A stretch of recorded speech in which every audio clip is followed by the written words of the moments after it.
भारत ने आयात रोका तो नेपाल की रिफाइनरियों पर लगा ताला।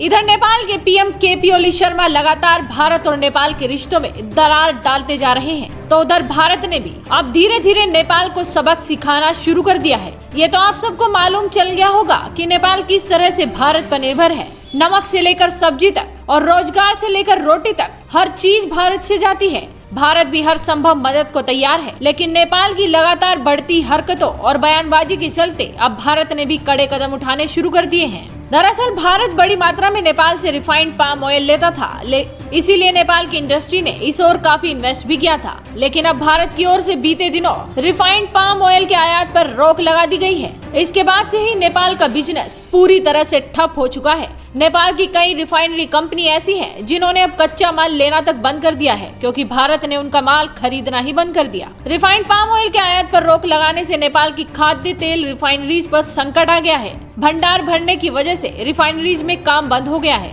और ये जानकारी पाम इंडस्ट्री से जुड़े लोगों ने दी है।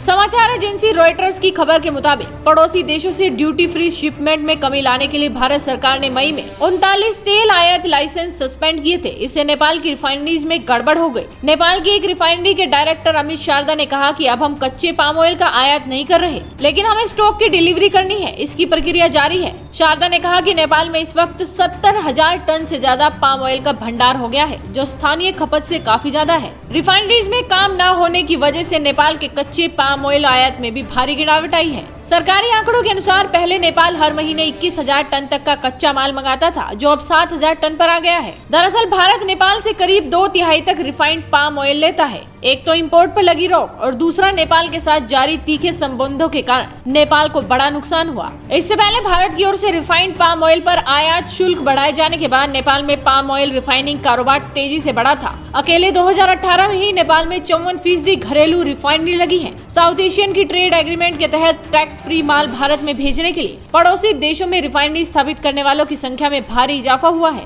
नेपाल घी एंड ऑयल एसोसिएशन के मुताबिक अकेले नेपाल में 19 रिफाइनरी स्थापित करने के लिए $250 मिलियन करीब 1800 करोड़ रुपए का निवेश हुआ था। लेकिन अब इस ऑयल के आयात पर रोक लगने से नेपाल भारी संकट में आ गया है। बल्कि अब तो कहा यह जा रहा है कि भारत की ओर से लगाया गया ये प्रतिबंध अगर ज्यादा दिनों तक रहा तो ये रिफाइनरीज बैंक लोन का पुनर्भुगतान भी नहीं कर पाएंगी और नेपाल पूरी तरह से कर्जे में दब जाएगा, डूब जाएगा, क्योंकि चीन के झांसे में आकर वो पहले ही अपना बहुत नुकसान करवा चुका है। लेकिन अभी भी अगर ओली की बोली नहीं सुधरी तो आने वाले वक्त में नेपाल का नामो निशान ही मिट जाएगा। इस वीडियो को शेयर कीजिए, साथ ही आपके अपने चैनल हेडलाइंस इंडिया को सब्सक्राइब कीजिए।